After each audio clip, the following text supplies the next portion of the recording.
So in this video, I'll talk about simple present tense, which is also known as present indefinite tense. So what are the important points I'm going to talk about in this video? I'll tell you. Number one, what is simple present tense? I'll explain about simple present tense. Okay, and why is it called present indefinite tense? Number two, how do we use it? Here, I'll talk about the sentence structures which we have in simple present tense. Number three, when do we use it? So here, I'll discuss all the situations where we use simple present tense. So this video is going to be very important, especially for them who want to learn about tenses. Okay, so do not skip it and watch it from the beginning till the end. Hello everyone, I am Dr. Anshul. Welcome to Explore More and Learn. I hope you all are taking very good care of yourself. As I have started a very important series about tenses, and I have already covered part 1. That was an intro about tenses. So this is part 2. And the topic is learn tenses in English. And this is part 2 about simple present tense. So as I told you, I'll cover these important points. So let's start with what is simple present tense. Okay, so simple present tense is also known as present indefinite tense. What is it? It's very clear by its name. So simple actions are done in the present period with no definite time. Did you get it? So simple actions are done in the present period. So it is simple present tense. So present, what you do at present, okay, but with no definite time. But when an action takes place, it's not clear whether it is complete or incomplete. So that's why on the basis of the time an action takes place, that is present, and on the basis of its degree of completeness, it's not decided or it's not definite whether the action is complete or incomplete. That's why it is known as simple present tense or present indefinite tense. So please watch the part 1 also to understand on what basis we decide about the tense. So this is simple present tense. Did you get it? So simple actions are done in the present period with no definite time. Got it?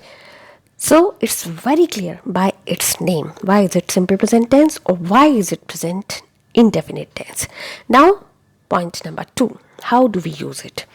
So here I'll talk about sentence formation. What is the sentence formation?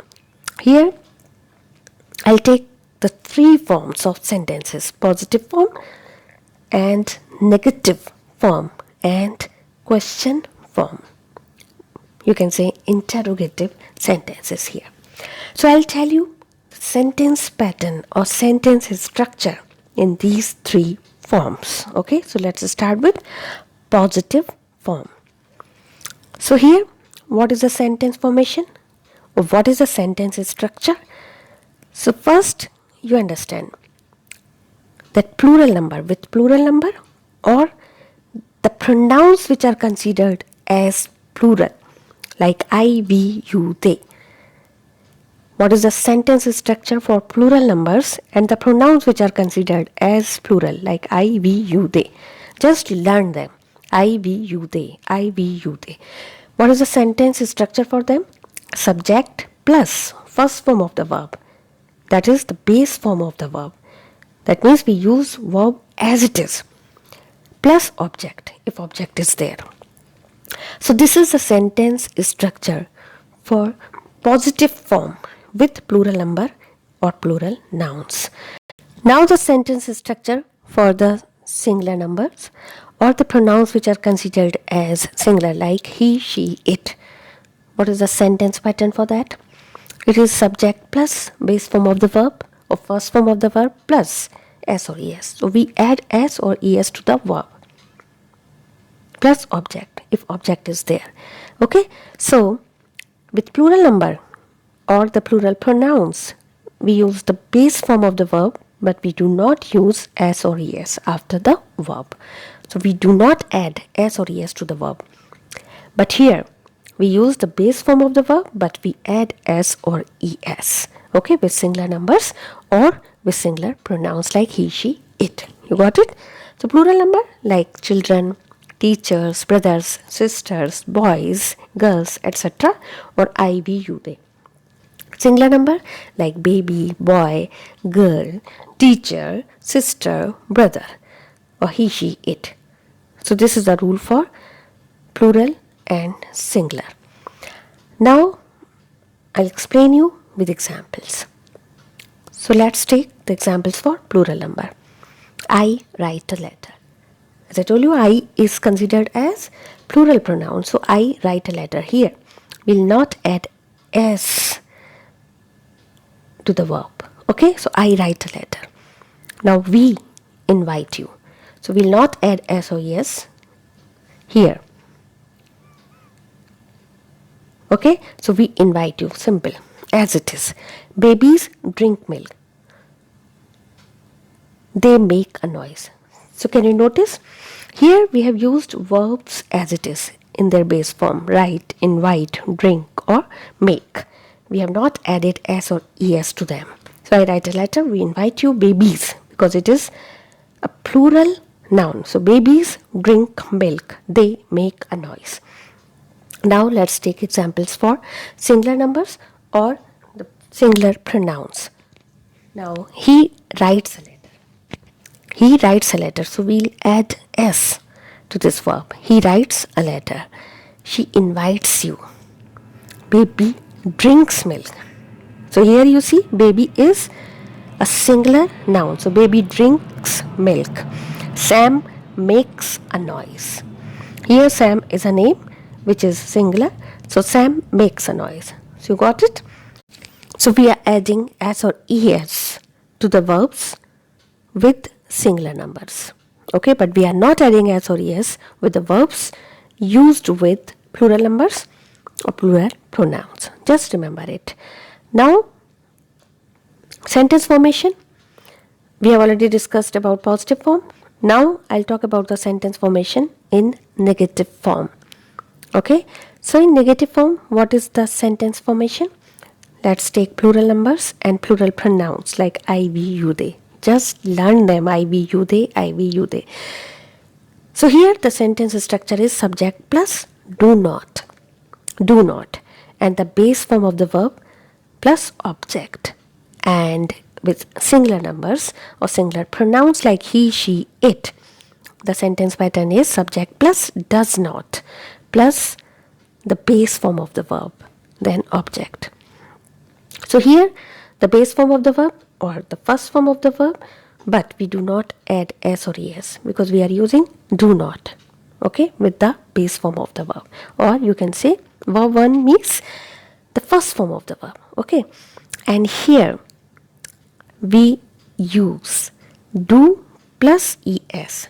So the s or es which we were adding to the verbs in positive form is added with the do. So it becomes does.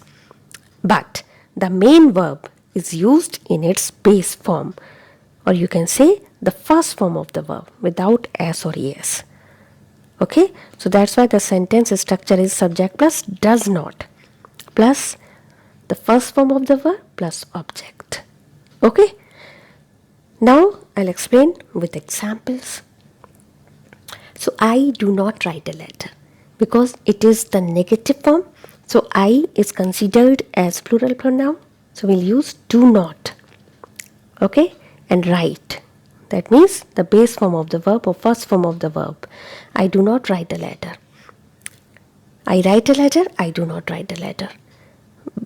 We invite you. We do not invite you. So with we use do not. Okay, we do not invite you. They make a noise. They do not make a noise. So here I, we, they. Okay, we'll use do not and we'll use the base form of the verb. Now here he does not write a letter. The positive form was he writes a letter and the negative form will be he does not write a letter. So here we are using does. We have added es to do. So does not because it is negative form. So does not, and we are using the base form of the verb, or you can say first form of the verb. So he does not write a letter. So in negative form, we are using main verb in the base form. That means the first form of the verb. Only the difference is do not hear and does not hear. So he does not write a letter. She does not invite you. Like the positive form is she invites you. Here she does not invite you. And Sam makes a noise. Here it will be Sam does not make a noise. Okay? So this is the sentence structure in negative form. Now I'll talk about the sentence structure or sentence formation in question form. Okay? So with plural numbers or plural pronouns like I, we, you, they, the sentence structure is do plus subject plus verb 1 plus object. Okay? So here we have do before the subject. In negative sentences we have do after the subject. So do not we have, right? But here in question form, helping verb comes before the subject. So here do comes before the subject, then the same structure. Subject plus verb 1 plus object as we have in positive form. Very simple. And with singular numbers or singular pronouns like he, she, it, the sentence structure is does plus subject plus verb 1 plus object. So here we have does and here we have do. After that the same structure. Okay. So subject plus base form of the verb or first form of the verb plus object, and we have do before the subject. And in singular numbers or he, she, it, we have this structure subject plus verb 1 plus object as we have here also. But the difference is here we have does before the subject. Here we have do and here we have does. I'll explain you more with examples in positive form as well as in question form. So I'll change the sentences in positive form into question form. So I have taken examples here in plural numbers or the pronouns like I, we, you, they. Okay, so let's start.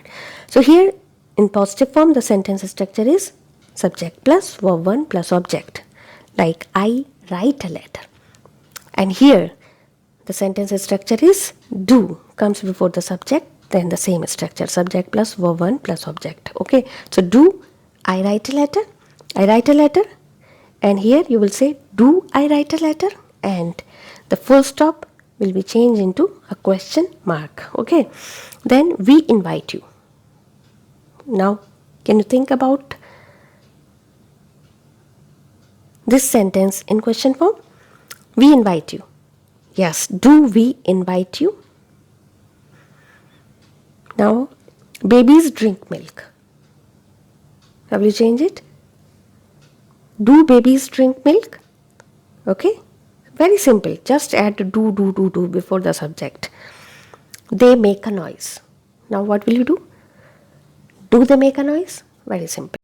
Now I'll take the examples in singular numbers and singular pronouns like he, she, it. So let's take the examples in positive form. Then I'll change those examples into question form. So in positive form, the sentence structure of simple present tense is subject plus verb 1 of first form of the verb or base form of the verb plus s or es plus object, right? For example, he writes a letter. Because it is a singular pronoun, so he writes a letter. Now you have to change this sentence into a question form. What will you do? You will just add does before the subject. Okay, so does plus subject plus verb 1 base form of the verb without s or es plus object. So the sentence will be does he write a letter? Okay, you have added does before the subject. Does he write a letter? So it will not be writes, it will be write. Okay, another example, she invites you. Now can you guess the answer, how will you change it into a question form? Alright, so it will be, does she invite you? So you will remove S from here. Just add does before the subject. So does she invite you? Baby drinks milk. It will be, does baby drink milk? Okay, so just keep these verbs as it is in their base form. Okay, and add does before the subject. Sam makes a noise. I guess you know the answer now. Does Sam make a noise? So this is the way we form the questions in simple present tense. Just follow these structures and remember that the pronouns like I, we, you, they considered as plural pronouns, and the pronouns like he, she, it are considered as singular pronouns. That's it, very simple. Now, the third important point, when do we use it? When do we use simple present tense or present indefinite tense? Now I'll tell you all the situations where we use this tense. So it is used to express, number one, what takes place in present, and the time is not definite, or you don't know whether the action is complete or incomplete. Okay, very simple. Like they go to the park. Simple. So here the main verb is go.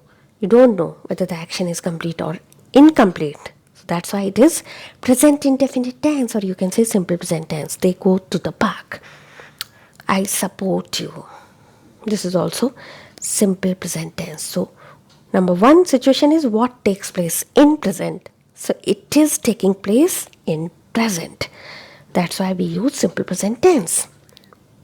Okay, now the second point, very important point when we use simple present tense, is it is used to express habitual actions. For example, I or she eats fruits every day. So it is her habit. So she eats fruits every day. Another example, I get up at 6 a.m. daily. So it is about my habit. That's why simple present tense is used. Now, the third point, when we use this tense, is it is used to express a universal truth. For example, the sun rises in the east. So this is universal truth. We can't change it. So we are using simple present tense. The earth moves round the sun. This is another universal truth. We can't change it. So we'll use simple present tense. And it is also used to express a narrative vivid. So when a narrator narrates something, doesn't matter, the action took place in the past, but when you are narrating it at present, you'll use simple present tense. How? I'll tell you. This is taken from a very famous play. So Othello repents for his great blunder and kills himself. This is just a narration which is taken from a very famous play written by a great author, Shakespeare. But at present also, when a narrator is narrating, he will say Othello repents for his great blunder and kills himself. So here you can see the verbs are used in simple present tense. So these are the uses where we use simple present tense, or you can say present indefinite tense. And the last important point where this tense is used is it is used to express scientific facts, like water boils at 100 degrees Celsius. This is a scientific fact. We can't change it. That's why we are using simple present tense. Alright? Have you got it? Alright, would you like to check your understanding about this video? Then there is a question for you. He paints the wall. this is in positive form, just try to change it into negative or question form. Alright, and write your answers in the comment box below. I'll definitely tell you whether your answer is right or not. And if you have any doubt, you can ask that too in the comment box below. So thank you for watching this video. Don't forget to like and share, and don't forget to leave your comment also. And if you are new to this channel, then please subscribe it and press the bell icon so that you may get notifications for the next video.